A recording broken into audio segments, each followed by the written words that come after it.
Hola,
hola, hola, hola.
Buenas tardes.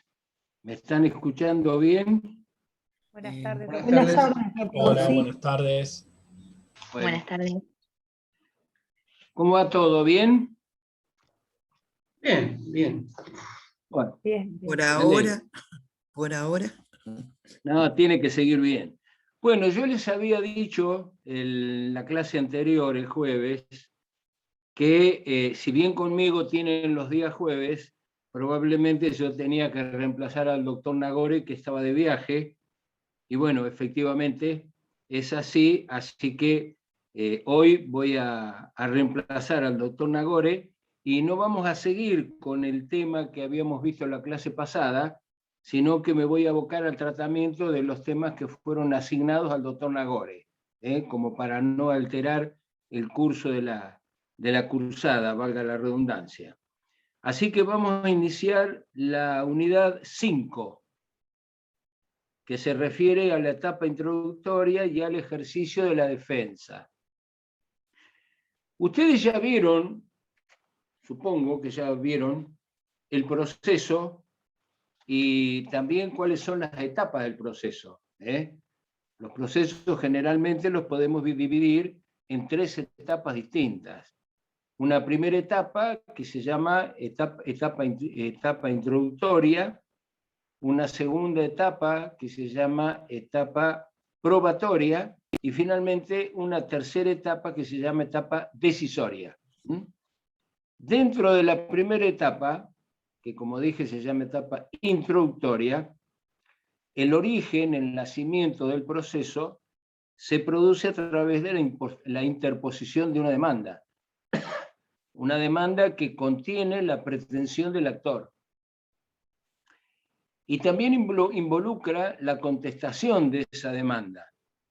Entonces, con la demanda, el traslado y notificación, la contestación y presentación del demandado, como dije, se producía ese fenómeno procesal que llamamos la traba de la litis y que también tenía la particularidad de determinar cuál es el objeto procesal.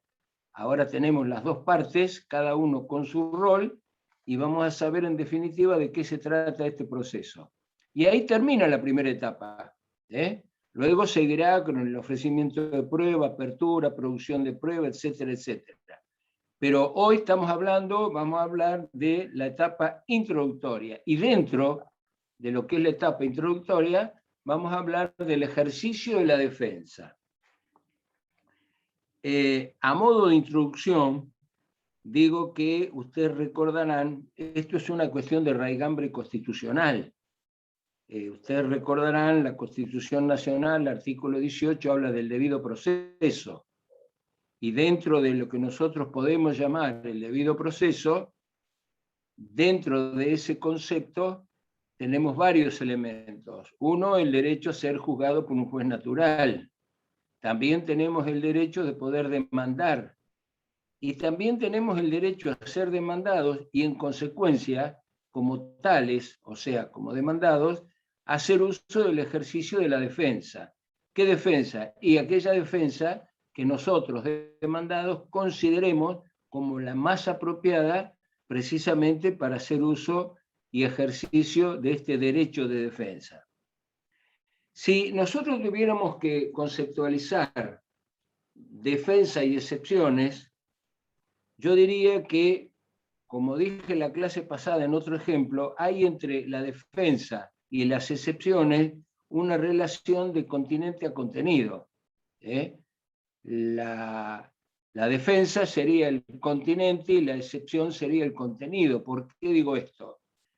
Porque en realidad la defensa es la práctica de toda la actividad procesal que la legislación de fondo, en este caso el Código de Procedimiento, pone a disposición del demandado precisamente para llevar adelante su derecho de defensa. De modo entonces que como defensa, y podríamos decir que una forma de ejercer el derecho de defensa es el ofrecimiento y producción de prueba. Por ejemplo, la prueba pericial, donde yo podré ofrecer la prueba de un perito contable para poder demostrar una determinada situación administrativa. También podré proponer una prueba pericial para demostrar la validez, la autenticidad o no de una firma. También puedo ofrecer testigos cuya cantidad varía en función del tipo de proceso y con cuya declaración lo único que servirá para acreditar los dichos del demandado que ha desarrollado en su contestación de demanda. Lo mismo una absolución de posiciones, donde trato de obtener la confesión del actor. Todos estos elementos forman parte de lo que llamamos técnicamente la defensa. Y junto con estos elementos también están las excepciones. Por eso digo que la defensa es el continente y la excepción es el contenido, es una de las formas o de los medios que utilizo para llevar adelante el ejercicio de la defensa que como demandado le asiste. En realidad, diríamos entonces que las excepciones forman parte de la defensa, absolutamente, y que hoy nos vamos a ocupar de uno de los elementos que forman este tema de la defensa, que son, como dije, las excepciones.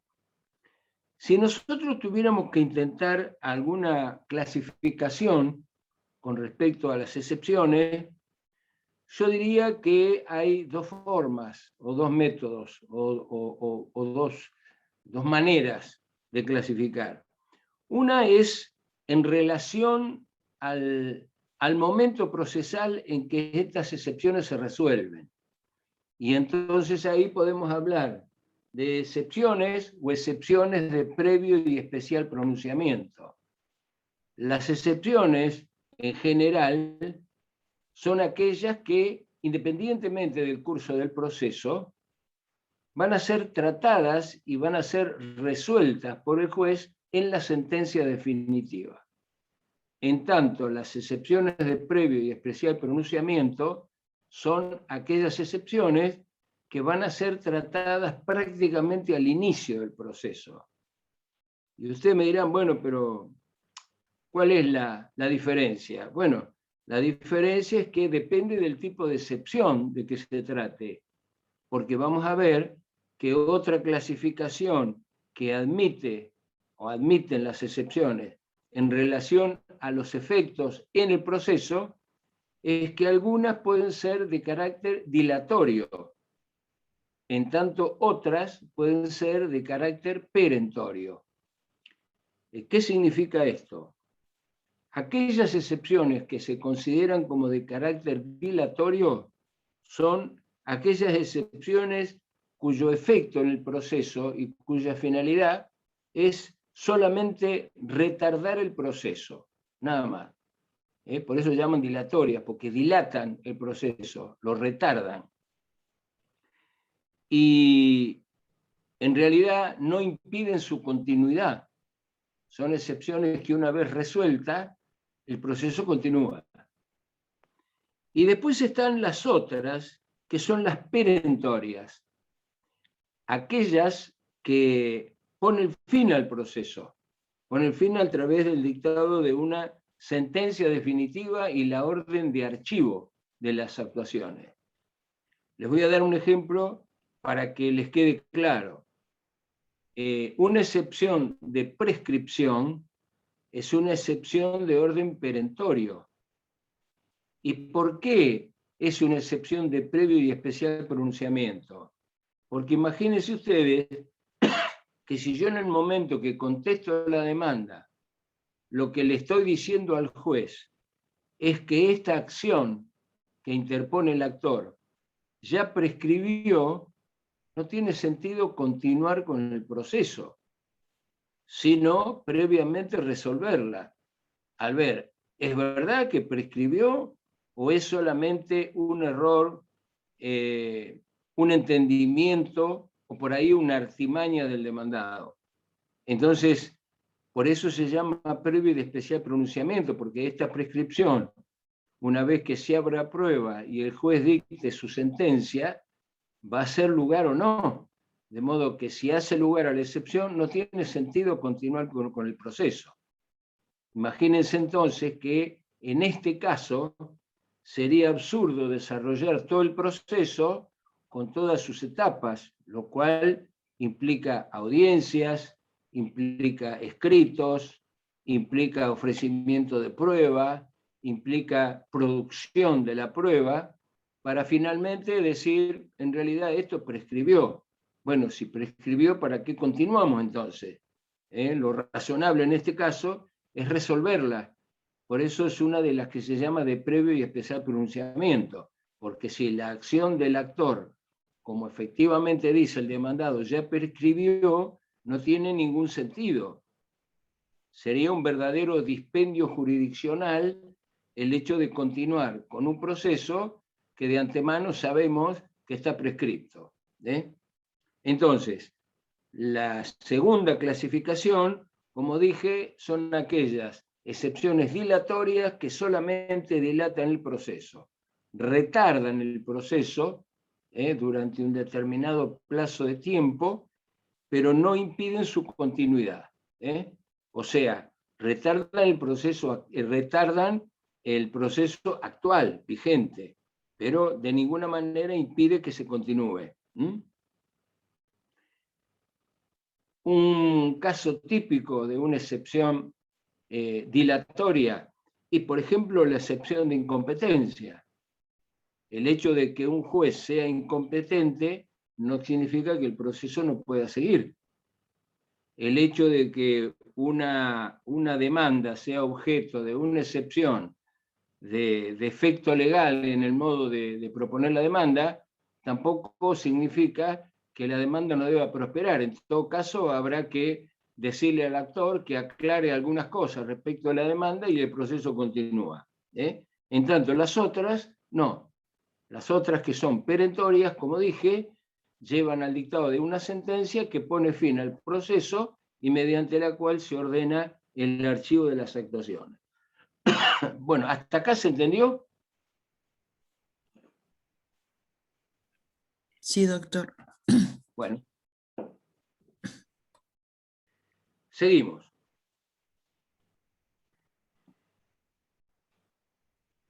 Enumeración de las excepciones.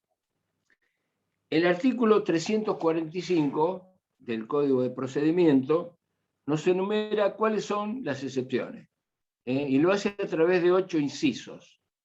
En el último de ellos habla no de excepciones, sino de defensas temporarias, pero que también se proponen y se promociona a modo de excepción, pero se llaman defensas temporarias. La primera de ellas es la excepción de incompetencia. Y esta es una excepción de orden dilatorio. O sea, plantear esta excepción, lo único que persigue es resolver respecto a la competencia del juez, pero el proceso continúa. Resuelta el tema de la competencia, el proceso continúa. ¿Qué es lo que persigue esta excepción? Y persigue determinar si el juez efectivamente es competente o no. Ustedes saben ya, porque han visto competencia, ustedes saben ya que uno de los caracteres propios de la competencia es que la competencia es improrrogable. Pero esto es relativo, no es absoluto, porque también recordarán que la competencia en razón del territorio, cuando se trate de cuestiones de índole patrimonial, puede ser objeto de una prórroga. Recuerden, esa prórroga puede ser una prórroga expresa o puede ser una prórroga tácita. La prórroga expresa será aquella en que las partes firman un convenio, un acuerdo donde prorrogan voluntariamente y de común acuerdo la competencia del juez. Caso típico, los contratos. Ustedes van a ver que en los contratos, por lo general, en la última o anteúltima cláusula, dice las partes comprometen que ante cualquier diferencia emergente del presente contrato se someten a los tribunales ordinarios del Departamento Judicial de Buenos Aires, Bahía Blanca, Necochea, donde sea. Esa es una prórroga expresa. Y también está la prórroga tácita, si a mí me demanda un juez que considero que es incompetente y contesto la demanda, tácitamente estoy aceptando la competencia de ese juez. Esta excepción de incompetencia es aquella que tiende a cambiar precisamente la figura del juez, porque entiendo que no es el juez competente, por la razón que sea. Si, por ejemplo, estamos hablando de un contrato que se celebró y se está ejecutando en la ciudad de Mar del Plata, ustedes saben que el juez competente será un juez de la ciudad de Mar del Plata, el Departamento Judicial de Mar del Plata. Pero puede ser que a mí me esté citando un juez de Bahía Blanca. Y entonces, como yo no quiero ninguna prórroga de competencia, ni siquiera aquella tácita, ¿qué voy a hacer? Y bueno, voy a plantear esta excepción de incompetencia, que se puede hacer a través de dos vías procesales diferentes. Una es... Sí, perdón. No, pero no, repetía declinatoria, inhibitoria, pero... Exactamente, a través de la declinatoria o de la inhibitoria, ¿no es cierto? Y esto varía, depende de lo que a mí me convenga, dónde tengo mi domicilio y quién es el juez que me demanda, ¿no es cierto? Si yo estoy en la ciudad de Mar del Plata, puedo ir al juez que me citó en Bahía Blanca y decirle que no es competente y solicitarle que decline su competencia y remita las actuaciones al juez que corresponde en Mar del Plata, que será el juez de turno.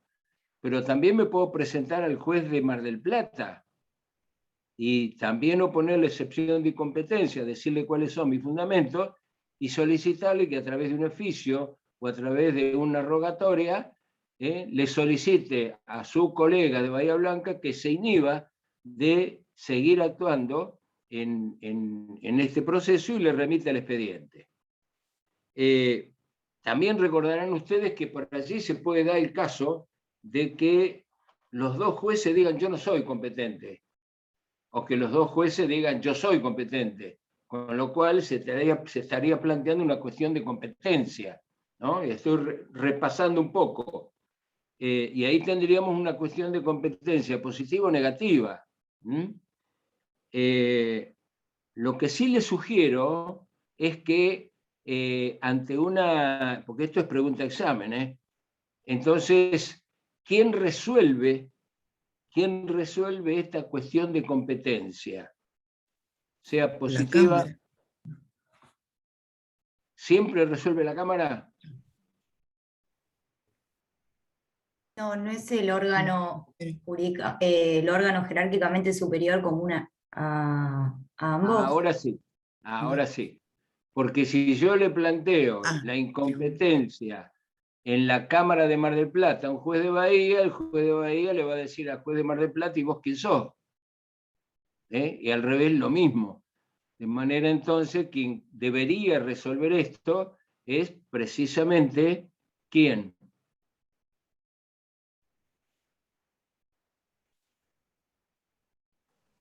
La Suprema Corte. Muy bien. Chicos, participen todos, por favor, porque así es un poco más agradable. Y si el inconveniente se presenta entre un juez de Mar del Plata y un juez de la provincia de San Luis, quien resolverá será la Corte Suprema de Justicia de la Nación. Bueno, entonces, esta primera excepción es la excepción de incompetencia, que reitero es una excepción dilatoria. No pretende ponerle fin al proceso, sino solamente retrasarlo, dilatarlo, hasta que se determine definitivamente quién es el juez que va a entender en esta causa. La segunda, falta de personería. Bueno, acá la falta de personería puede ser en el actor, en el demandado o en sus representantes. Porque acá tenemos que ver, por ejemplo, que por ahí el actor o el demandado pueden ser civilmente incapaces. Según las reglas del Código Civil y Comercial de la República Argentina, por ahí son personas incapaces, y esta incapacidad puede ser una incapacidad relativa o puede ser una incapacidad absoluta, pero también forma parte de esta excepción. Y la otra es una falta o insuficiencia en la representación. Por ejemplo, el poder que tengo o no tengo poder y un colega se presenta a contestar la demanda, ¿no es cierto?, en nombre y representación de Juan García, y bueno, pero no tiene poder, o el poder que tiene es insuficiente, porque por ahí tiene un poder para uso administrativo, pero no es un poder judicial, o por ahí lo que tiene es un poder judicial, pero no es un poder judicial general, sino lo que tiene es un poder judicial específico, que le servirá para actuar en una causa determinada, pero no en todas las causas. Esto también es lo que forma parte de esta excepción de falta de personería, que puede ser, insisto, en el actor, en el demandado o en sus representantes. Como dije, la primera excepción de incompetencia, entonces, ¿cómo se resuelve? Determinando la competencia definitivamente del juez que está entendiendo la causa y dejando el expediente en el juzgado de origen u ordenando que ese expediente se remita al juez que en definitiva resulta competente.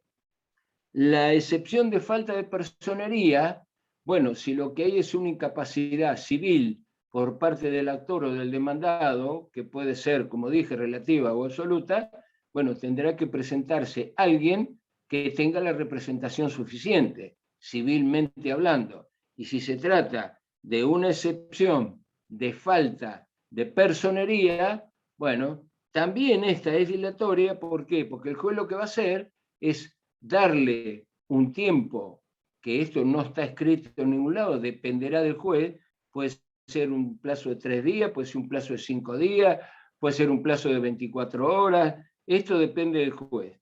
Y en ese plazo lo va a intimar a que subsane esta falta de personería, que el abogado traiga un poder general, o que la parte se presente con patrocinio, ratificando obviamente todo lo que el letrado ha hecho sin representación suficiente. Después tenemos la llamada falta de legitimación.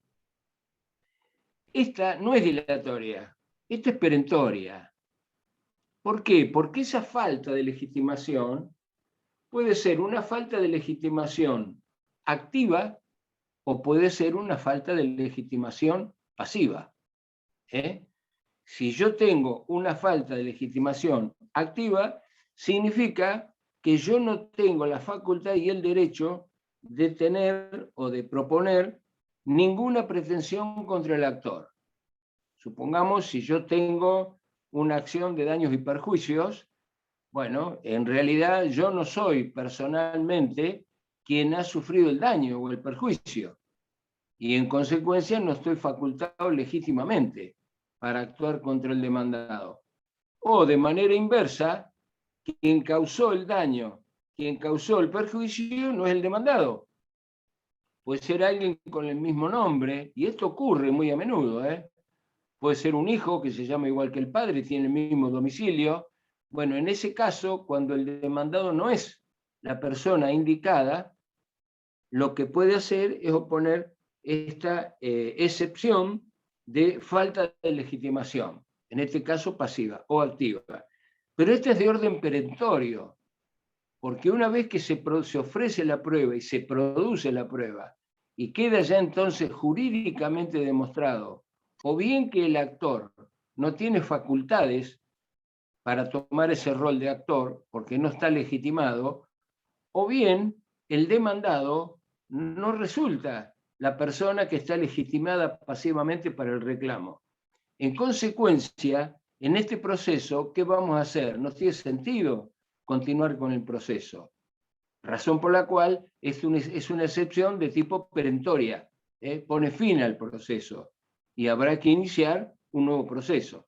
Por supuesto que acá habrá determinación de costas y demás.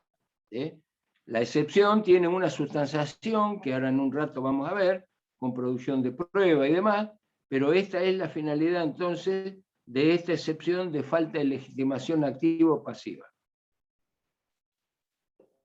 Pasamos a la próxima, litispendencia.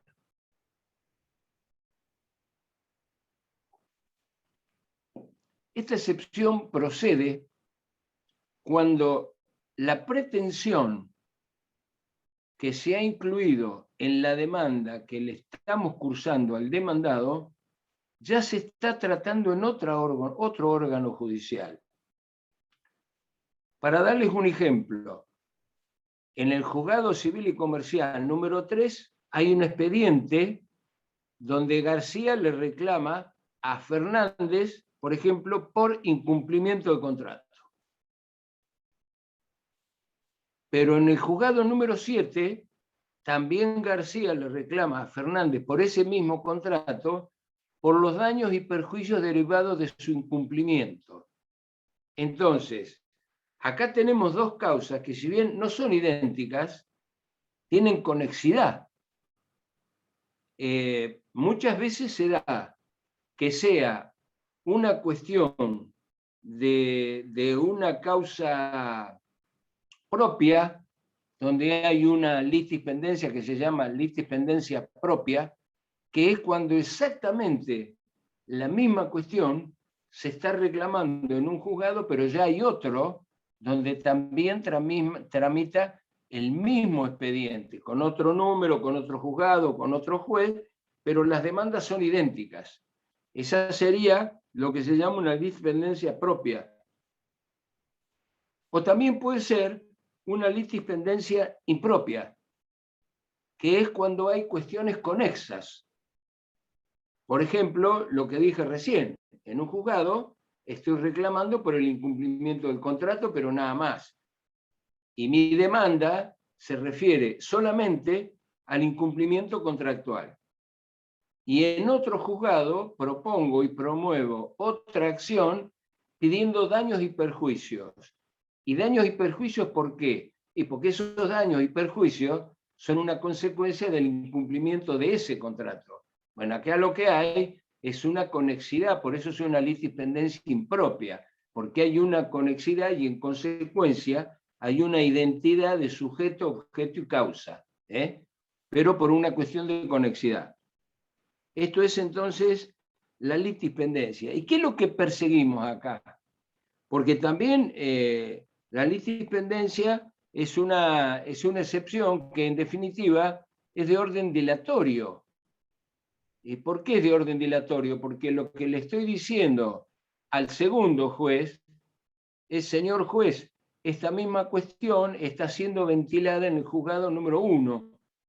Así que, ¿cómo la voy a aprobar? Y seguramente esta la voy a aprobar a través de un certificado del juzgado número 1, a través de un testimonio del juzgado número 1, y lo que le voy a pedir es que se remitan entonces las actuaciones al juzgado de origen, o al juzgado que previno primero, o al juzgado cuyo expediente está más avanzado, porque esta demanda se promocionó hace 6 meses, y entonces guarda una conexidad con esta segunda. Por eso digo entonces que esta es una excepción de orden dilatorio, pero esta excepción también puede ser una excepción de carácter perentorio. Porque fíjense que esto está tramitando en otro juzgado y está en estado de dictar sentencia. En consecuencia, esta segunda demanda, esto se va a archivar. En un caso, por eso digo, vamos a remitir el expediente al primer juez para continuar con el proceso, y en el segundo caso se van a archivar las actuaciones. Esto tiene una relación directa con lo que yo les había explicado la clase pasada con relación a la bolilla 3. Nosotros hablamos, entre otras cosas, de acumulación de procesos. Bueno, este es un caso típico donde se acumulan 2 procesos, porque hay una relación de conexidad directa. Si bien una está reclamando el cumplimiento de algo y la otra está hablando de daños y perjuicios, las dos tienen una conexidad o una relación directa con el mismo contrato. ¿Hasta acá se entiende, chicos, lo que estoy diciendo? Sí, Sí, se entiende. Sí, doctor. Sí, se entiende. Seguimos entonces. Defecto legal en el modo de presentar la demanda. Defecto legal en el modo de presentar la demanda. Esto se da en aquellos casos, y aunque le parezca mentira, ocurre de una manera mucho más frecuente de lo que ustedes creen. Vieron que hay personas que son muy rebuscadas para escribir. Que uno lee y sí, está todo muy claro, pero en definitiva, ¿qué es lo que quiere? Muchas veces ocurre eso. Y el hecho de no entender muy bien lo que se está intentando explicar, por ejemplo, que los hechos y antecedentes sean muy confusos, o que en sí la pretensión no esté muy clara, torna imposible para el demandado contestar. Porque ¿qué va a contestar si los hechos son confusos y si además la pretensión que tiene no está muy clara? Esto me impide contestar la demanda. Entonces es una excepción que en esos casos es procedente. Pero esta excepción es dilatoria. ¿Y por qué es dilatoria? Bueno, porque como respuesta a esta excepción, fehacientemente probada, por supuesto, lo que va a hacer es que el juez intime al actor en un plazo que él, de acuerdo a su criterio, estimará conveniente, diciéndole, vea, aclare estos hechos que están muy confusos y fundamentalmente diga cuál es su pretensión, qué es lo que quiere por parte del demandado. Porque a veces, reitero, es muy común que pasen estas cosas. Entonces el demandado no sabe si lo que quiere es que le pague, cuánto quiere que le pague, si lo que quiere es que le repare la cosa destruida. Entonces, este es el caso típico de una excepción que se llama defecto legal en el modo de presentar la demanda, y que no es perentoria, sencillamente es dilatoria. ¿Por qué? Porque, repito, el juez lo que va a hacer es ordenarle al actor que aclare su demanda y, en definitiva, que diga concretamente cuál es su pretensión. Se le correrá un nuevo traslado al demandado, una vez que se ha hecho lugar a la excepción, y se la tiene como procedente, y obviamente dentro del plazo para contestar la demanda, ahora sí el demandado tendrá que contestarla, porque ya se ha subsanado esta excepción o este defecto legal en el modo de presentar la demanda. Después tenemos la excepción de cosa juzgada. Cosa juzgada. Ahí yo me presento y digo, señor juez, en realidad, perdón, ¿cómo pruebo la excepción de defecto legal?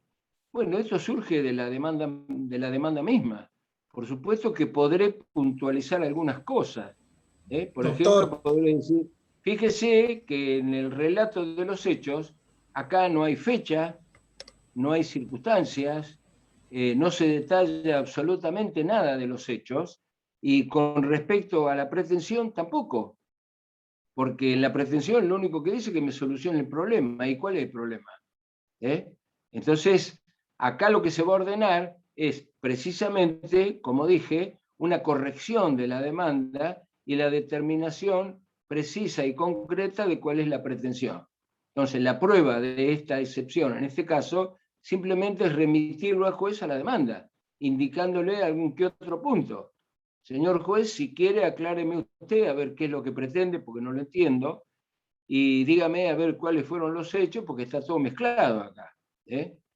Ustedes saben que esto muchas veces pasa, y se los digo, bueno, es anecdótico, pero para que no lo vayan a hacer.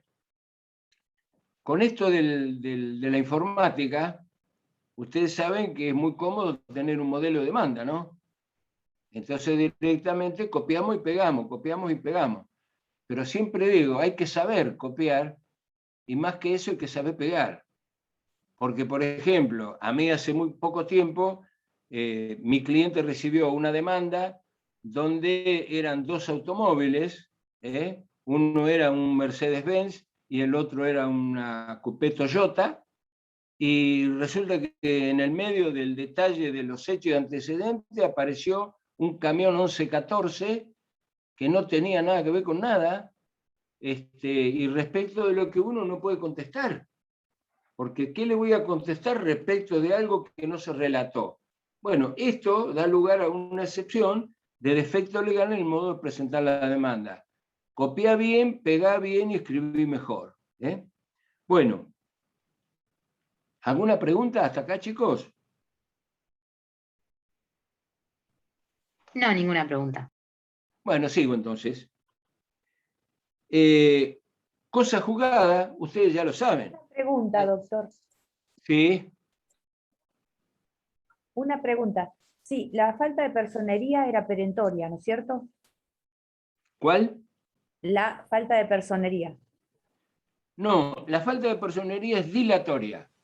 Ah, dilatoria, se puede subsanar. Dilatoria. ¿Por qué? ¿Por qué es dilatoria? A ver, lo explico otra vez. Porque la falta de personería, esto es porque hay alguien que es civilmente incapaz para intervenir, sea como actor o sea como demandado. Y esa incapacidad, en función de lo que dice la legislación de fondo, que es el Código Civil y Comercial, puede ser relativa o puede ser absoluta.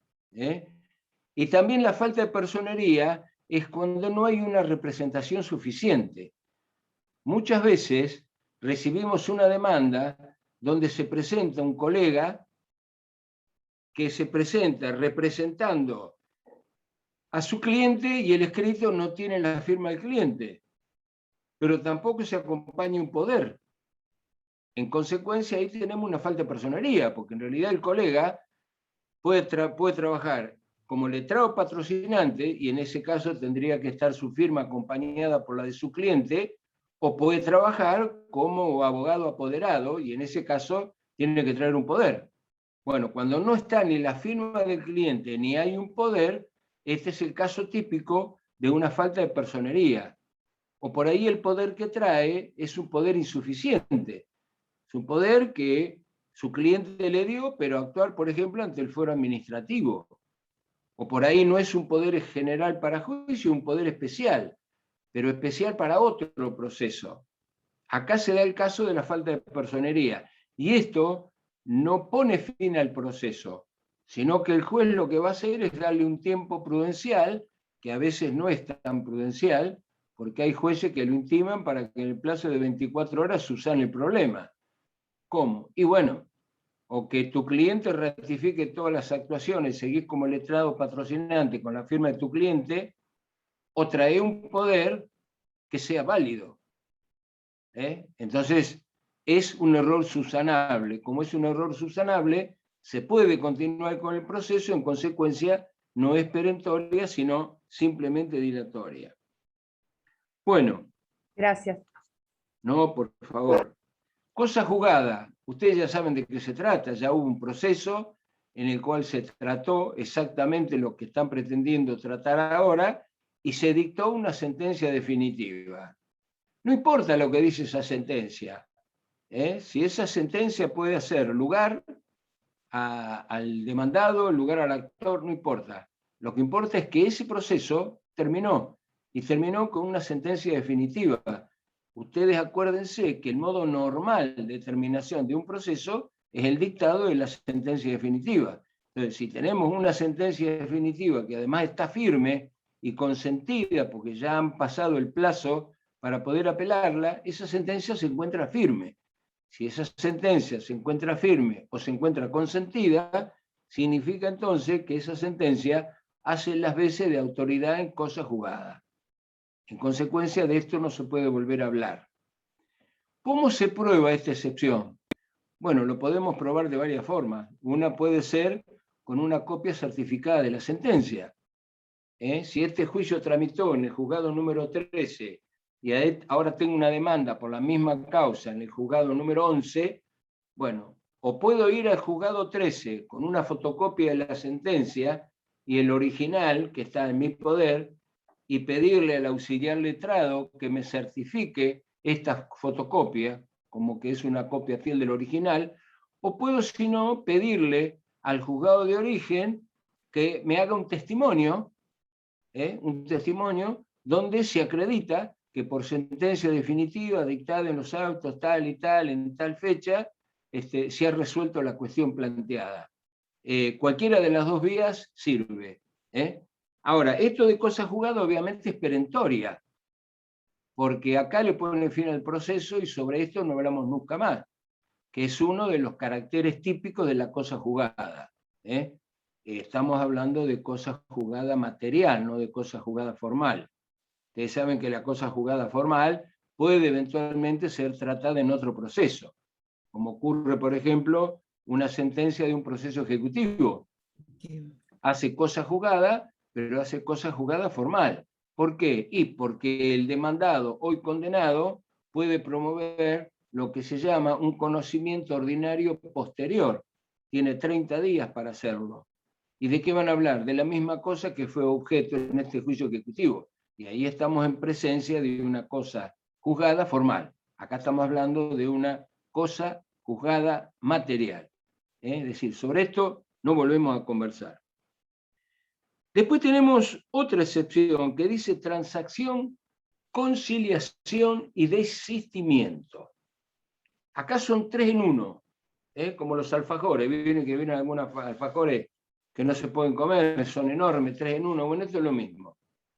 Lo que nos importa acá son 2 cosas. Primero, cómo se prueba, y segundo, de qué se trata. O al revés, primero de qué se trata y segundo, cómo se prueba.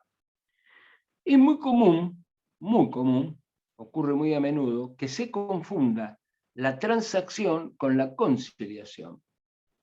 Porque la finalidad es la misma y el resultado es el mismo. Yo puedo, a través de una transacción, convenir con ustedes que la deuda que tengo con ustedes de 100.000 pesos la voy a pagar en 10 cuotas de 10.000 pesos cada una. Pero también puedo tener una conciliación donde arreglo con ustedes que esa deuda que tengo de 100.000 pesos la voy a pagar en 10 cuotas de 10.000 pesos cada una. Y entonces ustedes me dirán, bueno, pero este está un poco tomado porque es exactamente lo mismo. Sí, es exactamente lo mismo, pero hay una diferencia sustancial entre una y entre otra.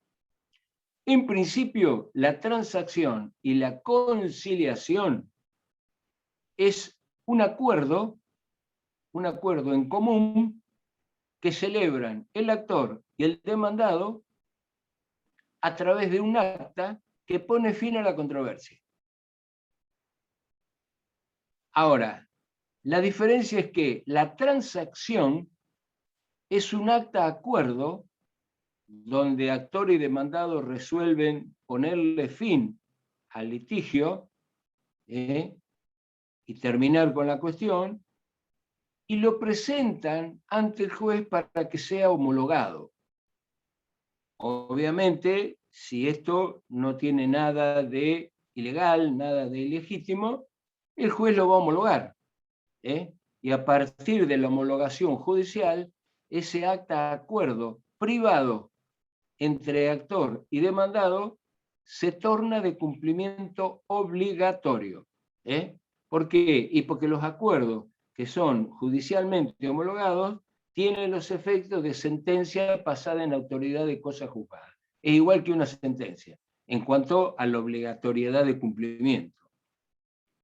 La conciliación tiene también el mismo efecto, pero la diferencia es que en la conciliación se lleva a cabo en una audiencia en sede judicial a través, como dije, de una audiencia a la cual ha convocado el juez, sea de oficio o a pedido de alguna de las partes. Repito, la conciliación también es un acta de acuerdo que también pone fin al proceso, que también se homologa y que por supuesto también se transforma en un acta de cumplimiento obligatorio, con los caracteres típicos de una sentencia. Pero la diferencia entre una y otra es que una reconoce un origen privado. Es decir, son las partes quienes se han reunido extrajudicialmente. Generalmente es tarea de los abogados esto. Son los abogados quienes hablan con sus clientes y entonces ahí en una ida y vuelta, en un tire y afloje, se llega a un acuerdo. Por ejemplo, tenemos un juicio donde el actor le reclama a mi cliente un pago de 400.000 pesos y obviamente pretende el pago de contado. En consecuencia, yo hablaré con mi colega, le diré, mirá, fíjate a ver qué podemos hacer, porque en realidad estuve hablando con mi cliente, pero no son 400, creo que los intereses son excesivos, me parece que lo razonable sería 350.000 pesos. Si estamos de acuerdo en eso, vamos a ponernos de acuerdo también en la forma de pago, porque mi cliente no tiene 350.000 pesos para pagarlo todo junto. Así que yo lo que te ofrezco son 10 cuotas de 35.000 pesos. Y mi colega hablará con su cliente. Y por ahí su cliente dice, bueno, está bien, dejemos de lado los intereses, perdón, hacemos 350.000 pesos, pero no lo hacemos en 10 cuotas. Hagámoslo en 5 cuotas de 70.000 pesos cada una. Y ahí, peso más, peso menos, idas y vueltas, logramos llegar a un acuerdo. Bueno, ahí lo que hacemos es un acta de acuerdo, un reconocimiento de deuda, donde vamos a poner cuál es la deuda que reconoce mi cliente deudor, que ese importe es aceptado sin ningún tipo de objeción y condicionamiento por el actor, y que se ha convenido una forma de pago en un total de 5 cuotas de 70.000 pesos cada una, mensuales, iguales y consecutivas, el primer vencimiento el día 15 de septiembre del año 2021. Eso es una transacción. Entonces lo presentamos, ambas partes, suscripta por ambas partes, y le pedimos al juez que lo homologue. En ese caso va a haber una sentencia que va a aceptar la transacción, va a homologarla, y finalmente va a poner fin al proceso.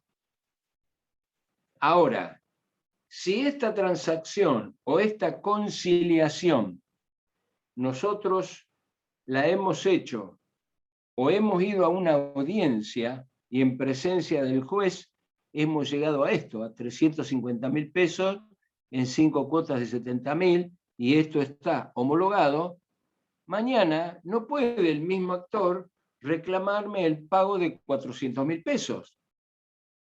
Entonces, ¿cómo me defiendo? Me defiendo a través de la oposición de una excepción que se llamará excepción de transacción, o se llamará excepción de conciliación. Depende si ha sido extrajudicial o esto fue hecho en sede judicial a través de una audiencia, como dije, convocada de oficio por el juez o pedida por alguna de las partes. En esto se basa la excepción, justamente. ¿Y cuál será la prueba? Bueno, tengo varias formas de probarlo. Uno, por ejemplo, decirle al juez, señor juez, mire en el libro de sentencias y ahí figurará la homologación de este acuerdo.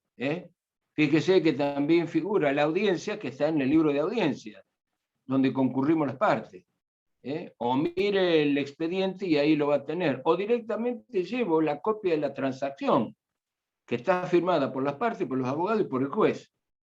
O la copia del acta de conciliación. O sea que sería un aporte de prueba documental. Pero de esto se trata entonces la transacción y la conciliación. También es de orden perentorio, porque eso le pone fin al reclamo. Obviamente, el juicio terminó, se firmó un acuerdo, y si mañana ese acuerdo homologado no es cumplido, bueno, habrá que promover una acción de ejecución. Ya entraremos en el juicio ejecutivo, que es parte de la segunda parte de la cruzada, pero el proceso en sí mismo terminó. Terminó con una transacción o terminó con una conciliación. De modo que sobre esto no puedo volver a reclamar. Lo que sí puedo, como dije, en caso de incumplimiento, iniciar una acción ejecutiva, tendiente al cumplimiento de ese acuerdo homologado, ya sea en forma privada a través de una transacción o en sede judicial a través de una conciliación. Y finalmente tenemos el desistimiento. Desistimiento. El desistimiento siempre se hace en sede judicial. Y el desistimiento del actor, en este caso, puede ser de dos tipos. Puede ser un desistimiento de la acción o puede ser un desistimiento del derecho.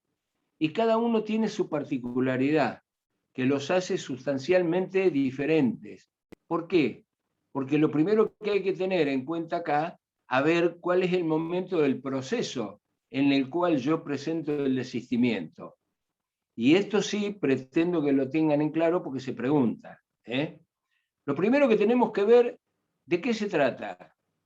¿Se trata de un desistimiento de la acción o se trata de un desistimiento del derecho? Que son dos cosas distintas.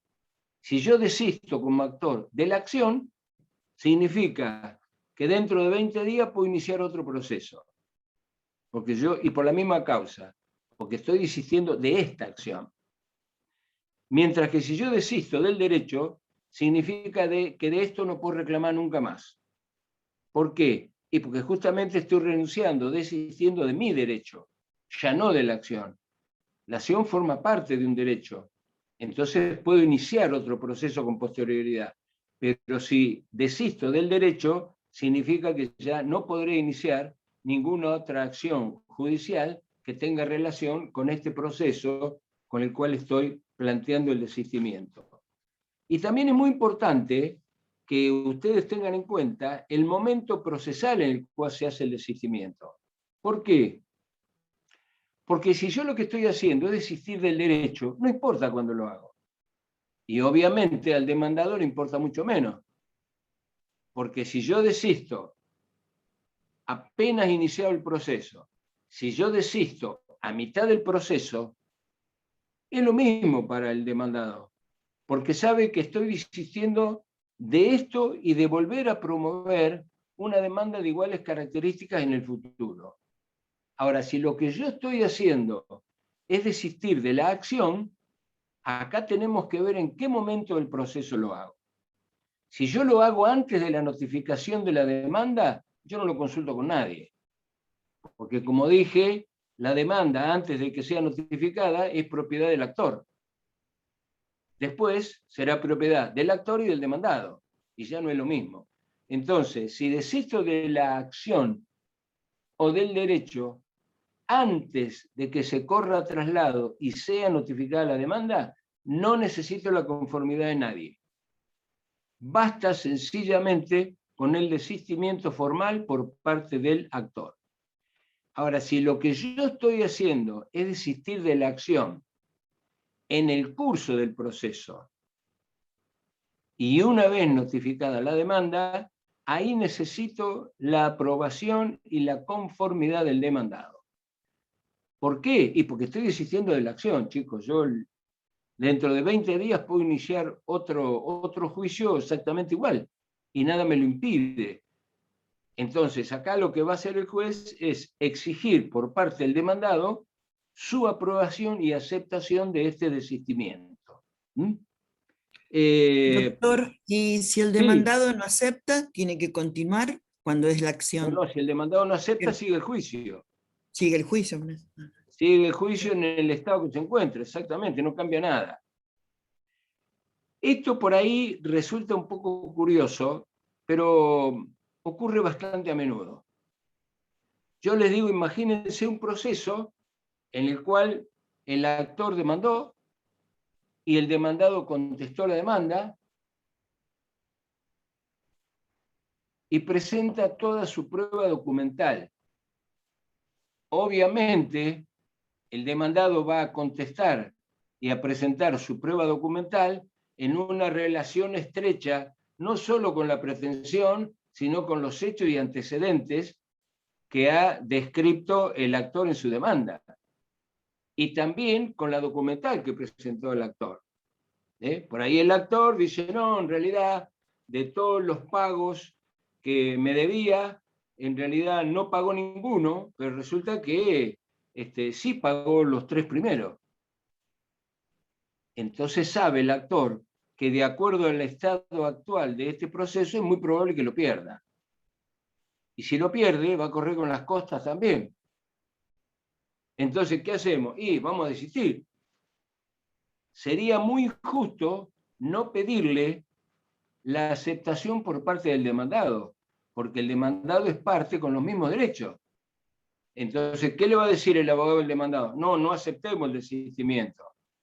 No aceptemos el desistimiento porque el que se equivocó fue él. Así que vamos a seguir hasta tener una sentencia definitiva. si tenemos una sentencia definitiva que rechace esta acción, va a tener los efectos de sentencia pasada en la autoridad de cosa juzgada, y de esto no se habla nunca más. Por eso es que, de acuerdo al momento procesal y al tipo de desistimiento que sea, necesitamos o no la aceptación por parte del demandado.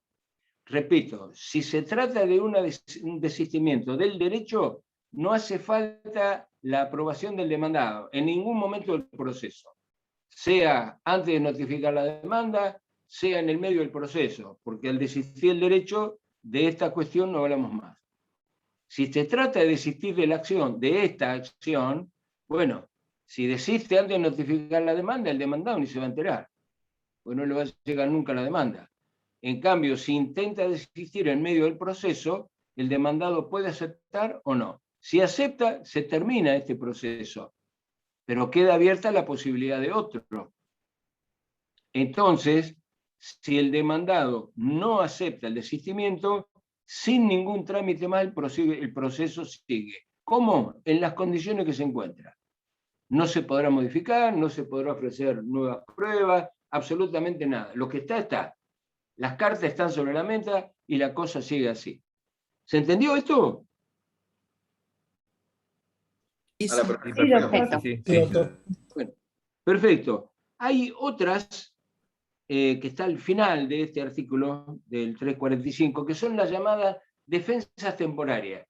Doctor, una consulta. Sí, Esto, la transacción y la conciliación y el desistimiento se vuelven a tratar después en los modos anormales de terminación del proceso. Sí. ¿Se usa este mismo artículo o se usan otros? sí, en realidad estos son formas o métodos de determinación anormal del proceso. ¿Por qué? Porque el modo normal de terminación del proceso es la sentencia definitiva. Eso todavía no lo han visto, pero cuando lo vean es así. El modo normal de terminación de proceso siempre es a través de una sentencia definitiva. ¿Hay modos anormales? Sí. ¿Cuáles son? Y uno puede ser la transacción, otro puede ser el desistimiento, otro puede ser la conciliación, otro puede ser el allanamiento. Hay varios, pero no me refiero a ellos porque no se plantean a modo de excepción. Y estamos hablando de las excepciones. Bueno, finalmente entonces, el código menciona las denominadas defensas temporarias, que son exactamente eso. Son defensas que tienen vigencia durante un tiempo muy breve, muy breve. Les nombro, por ejemplo, algunas. Una puede ser, por ejemplo, el tiempo de llanto, así se llama. Es una defensa que dura 9 días. ¿Por qué? Y porque, por ejemplo, en un tema sucesorio, queda todo suspendido hasta que transcurran 9 días, que es el tiempo que la ley considera prudente para quienes han perdido un ser querido estén en condiciones de presentarse en un proceso, que lo han recibido de regalo, además porque no son ellos, sino el que dio lugar al proceso es el difunto. Otra, por ejemplo, es también la defensa de arraigo, que se da en aquellos casos donde el demandado no tenga bienes en la República. Otra defensa, así de tipo temporaria, es el beneficio de exclusión. Es decir, yo soy garante del señor García y el señor García recibe una demanda por su incumplimiento. Y entonces yo puedo presentar una defensa temporaria diciéndole, señor juez, fíjese que en el contrato donde se pauta esta obligación, también se pactó el beneficio de exclusión. Esto es, primero agoten todos los bienes que tiene el demandado principal y si eso no alcanza, sigan conmigo. Pero son defensas de muy corto plazo y por eso se llaman defensas temporarias. Bueno, vamos a pasar al otro punto que es contestación de la demanda. Siempre estamos hablando de la unidad 5, ¿no?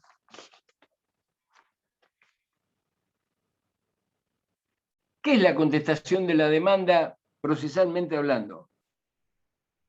Es decir, es un acto procesal en el cual el demandado alega hechos y antecedentes que están dirigidos a rechazar la pretensión del actor.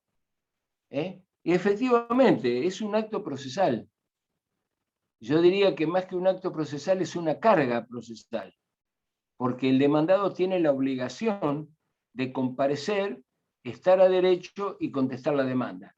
Que pueda hacerlo o no, eso es otra cosa. Tendrá sus consecuencias y tendrá que soportar los efectos de la falta de contestación. Pero como dije, es una carga procesal, un acto procesal en el cual el demandado alega su propia visión respecto de los hechos y antecedentes, y esto está dirigido a lograr que se rechace la pretensión del actor. Esta sería una definición de lo que es la contestación de la demanda. Perdón, con respecto a las excepciones, ¿cuál es la sustanciación? ¿De qué forma tramitan las excepciones? Casi me olvido. ¿Cuál es el plazo para oponer las excepciones? 10 días. Las excepciones se tienen que oponer dentro del plazo de 10 días a contar de la notificación de la demanda. ¿Por qué decimos dentro del plazo de 10 días? Porque cuando se corre traslado de una demanda en el proceso ordinario, el plazo para contestarla es de 15 días. Mientras que en el proceso sumario, el plazo para contestarla es de 10 días. Entonces, ¿cuál es el plazo para oponer excepciones? Los primeros 10 días dentro del plazo para contestar la demanda, que en el caso del proceso sumario coinciden, porque son 10 días para contestar la demanda y 10 días para las excepciones. Pero en el caso del proceso ordinario no.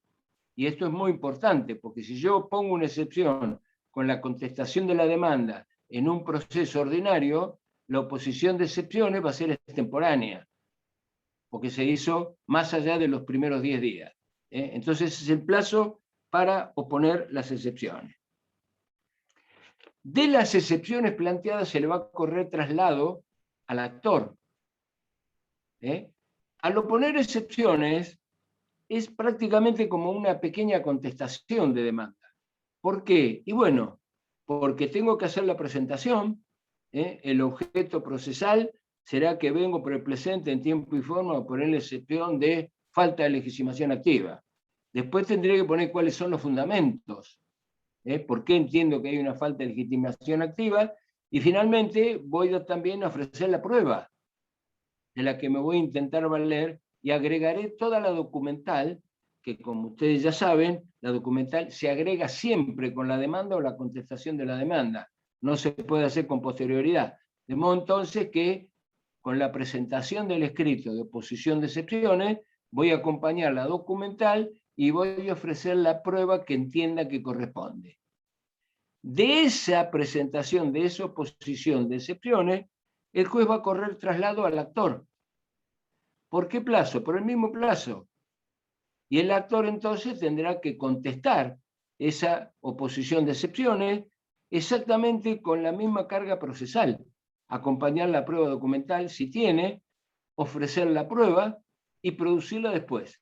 Lo que va a hacer el juez es va a señalar una audiencia dentro de un plazo que no puede exceder los 10 días. Esto en teoría, en la práctica no es así. Pero bueno, para el examen es así. Una audiencia que el juez va a señalar para que se produzca la prueba dentro del plazo de 10 días.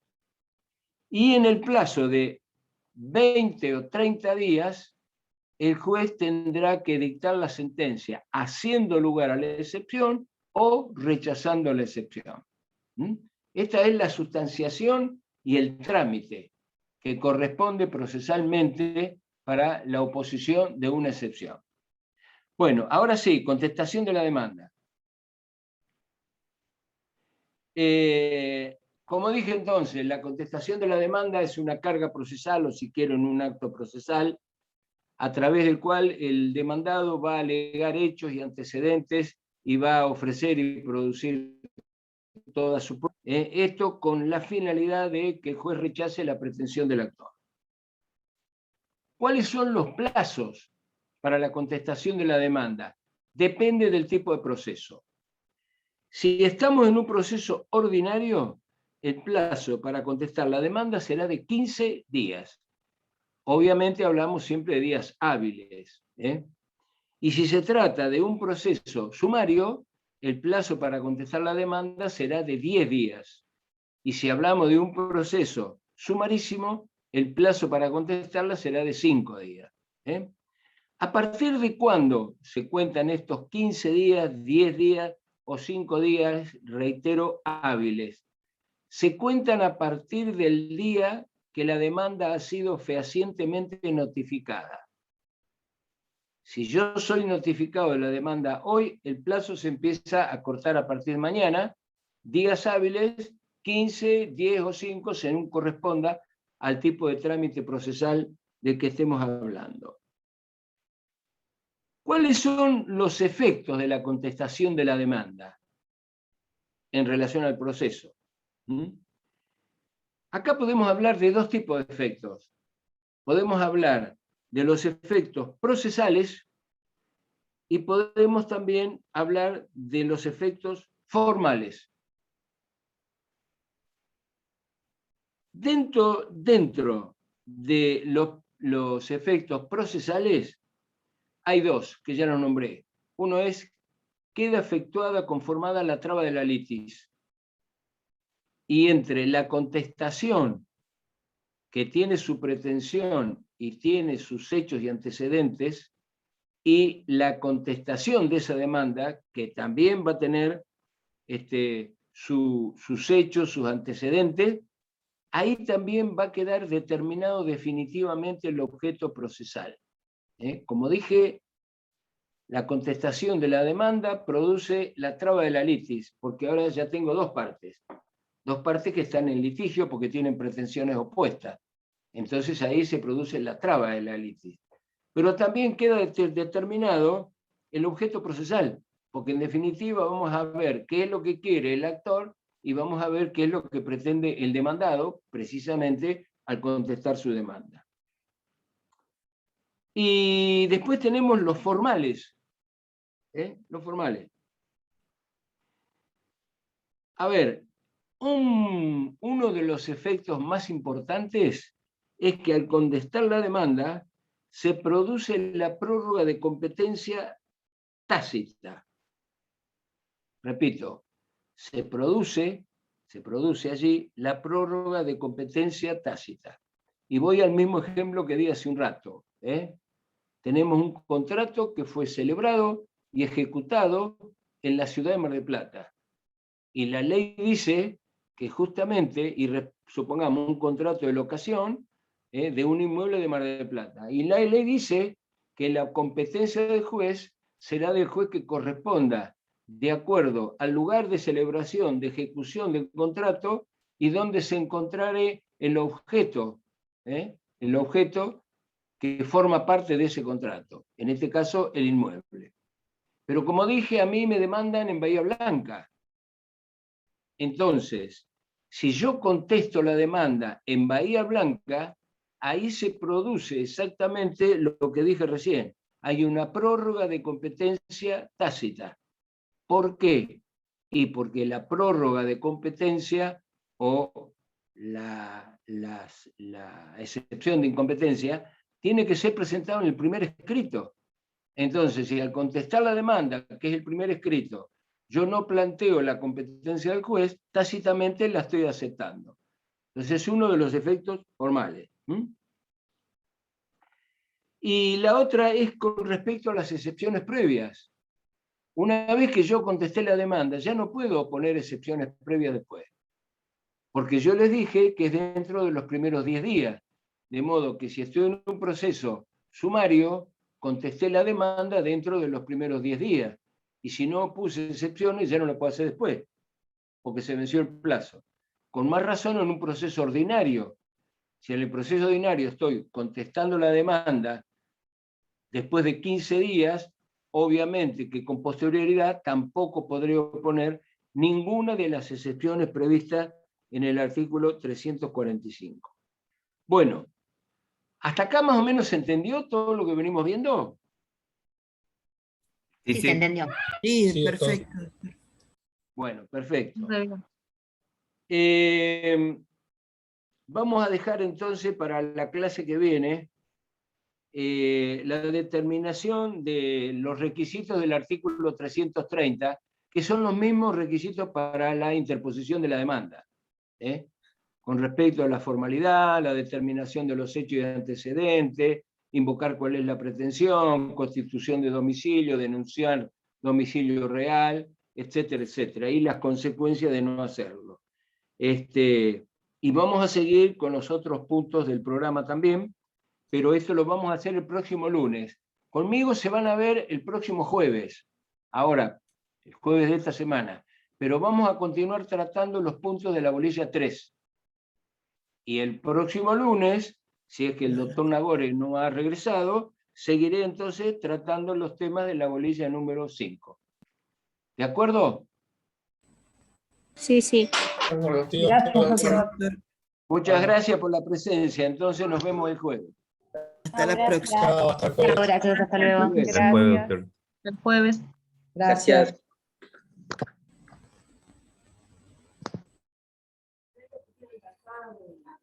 Gracias.